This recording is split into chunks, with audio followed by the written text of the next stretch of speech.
Hello students, welcome back to the channel biology with Poonam Lukhladia. I hope आप सब लोग healthy होंगे और बहुत अच्छे से पढ़ाई कर रहे होंगे। आजकल फिर सुनने में आ रहा है कि कोविड फिर से बहुत ज्यादा हो रहा है, तो प्लीज बेटा अपना ख्याल रखिए। क्राउडी प्लेसेस में जाने से को थोड़ा अवॉइड कीजिए। अगर जाने की जरूरत पड़ भी रही है तो सोशल डिस्टेंसिंग वगैरह और मास्क का इस्तेमाल करो, ठीक है। Best of luck for your good health and start करते हैं हम आज का लेक्चर। आज हम जो इस सेल ऑर्गेनेली को पढ़ रहे हैं वो है लाइसोसोम। क्या होते हैं लाइसोसोम? जो जो बातें मैं आपको बताते जा रही हूँ ना, इंपॉर्टेंट पॉइंट्स, वो चीजें आप अपने दिमाग में सेट कर लीजिए और उसकी इमेजिनेशन डालिए दिमाग में, ठीक है। क्या है lysosome? Lysosomes are single membrane vesicles, ठीक है। सिंगल मेम्ब्रेन वेसिकल्स, चलो दिमाग में ड्रॉ कर लिया।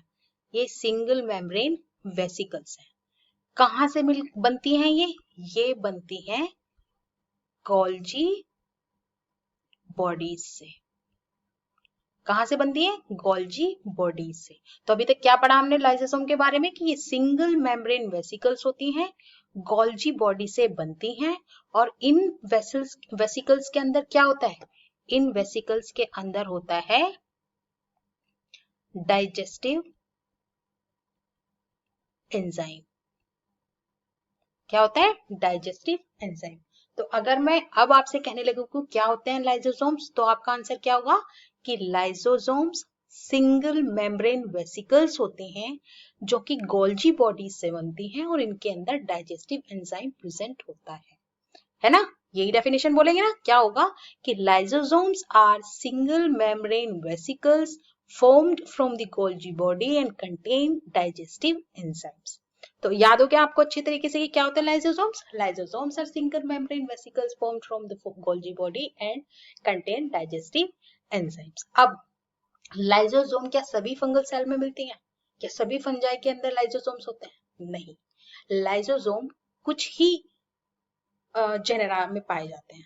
कौन से हैं वो जेनेरा? नंबर 1 फाइकोमाइसिस,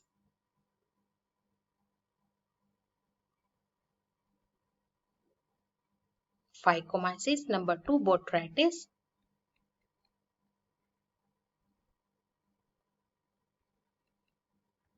सिनेरिया, ठीक है।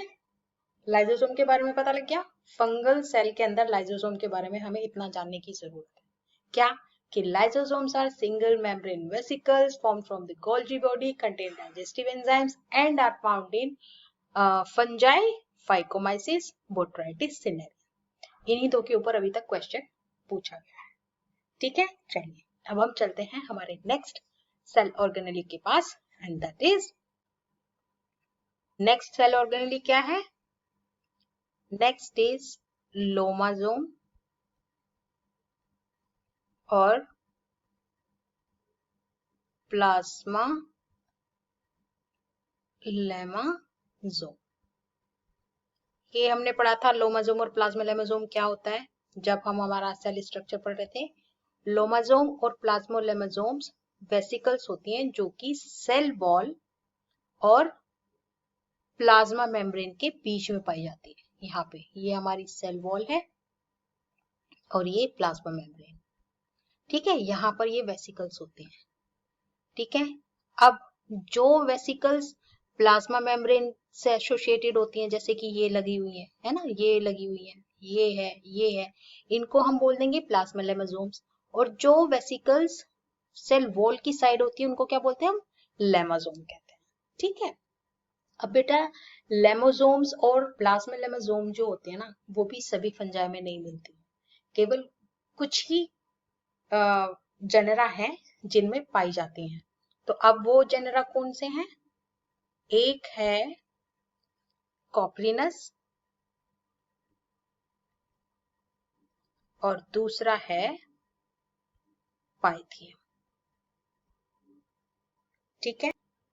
अब हमने देखा था हमारे इससे लास्ट वाले इससे पहले जो लेक्चर्स बनाए थे उसके अंदर हमने देखा था, जब हमने डिक्टियोसोम पढ़ा था, कि डिक्टियोसोम के बाद में सेकेंडरी वेसिकल्स और टर्शरी वेसिकल्स बनती है, और फिर वो जो टर्शरी वेसिकल्स होती हैं वो प्लाज्मा मेम्ब्रेन के साथ में जाकर के फ्यूज कर जाती है। तो प्लाज्मा मेम्ब्रेन में फ्यूज करने के बाद में प्लाज्मा मेम्ब्रेन से ये वेसिकल्स बनती है, और जो कि प्लाज्मा मेम्ब्रेन के साथ एसोसिएटेड होती हैं उनको प्लाज्मेलेमासोम कह देते हैं, और जो सेल वॉल की साइड होती है उनको लोमासोम कह देते हैं। चलिए अब हमारा नेक्स्ट सेल ऑर्गेनेली पढ़ते हैं हम, वो क्या है, वैक्यूल।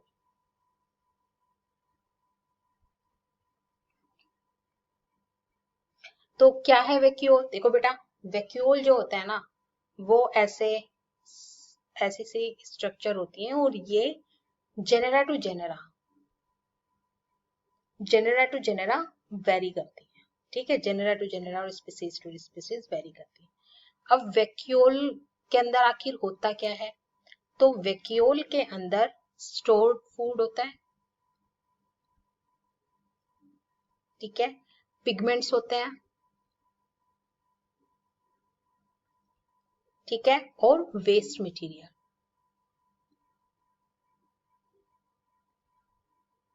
तो ये तीन चार चीजें पाई जाती हैं, ठीक है। क्या होती हैं? वैक्यूल के अंदर स्टोर्ड फूड, पिगमेंट्स और वेस्ट मटेरियल पाया जाता है। अब इसका फंक्शन क्या होता है? इसका फंक्शन होता है फंगल सेल की स्ट्रक्चर और उसकी डेंसिटी को स्टेबलाइज करना, ठीक है।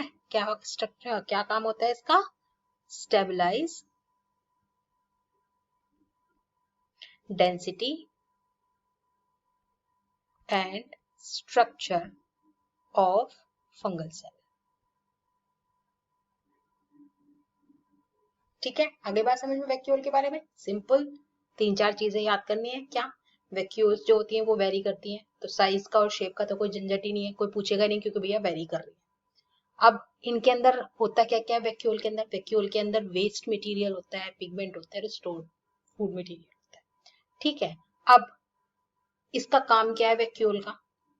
एक तो यही हो गया कि भैया फूड मटेरियल को स्टोर कर रहा है, पिगमेंट्स को रख रहा है, वेस्ट मटेरियल को रख रहा है, और ये फंगल सेल की डेंसिटी और स्ट्रक्चर को भी स्टेबलाइज करता है।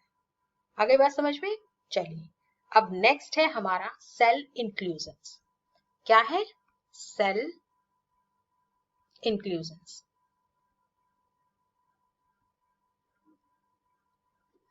अब ये सेल इंक्लूजन्स क्या होते हैं? ये नॉन मेम्ब्रेन बाउंडेड स्ट्रक्चर्स होती हैं जो कि फूड रिजर्व के काम आती है, ठीक है। तो यहाँ पर दो क्वेश्चंस बन जाते हैं कि फंगल सेल के अंदर ऐसा क्या है जिसमें कि जो कि मेम्ब्रेन बाउंडेड नहीं है ना। नॉन मेम्ब्रेन बाउंडेड स्ट्रक्चर कौन सी है? तो वो क्या है? Cell inclusions, non membrane bounded structures. और ये किस लिए होती हैं? ये फूड को रिजर्व करने के लिए होती हैं। और फूड क्या होता है यहाँ पर? ग्लाइकोजन। जब मैं आपको स्ट्रक्चर समझा रही थी तो मैंने वहां पे आपको बताया था, ठीक है, कि ग्लाइकोजन्स है। तो ग्लाइकोजन्स क्या है? वो सेल इंक्लूजन्स में ही आ जाते हैं जो कि नॉन मेम्ब्रेन बाउंडेड स्ट्रक्चर्स होती हैं, ठीक है।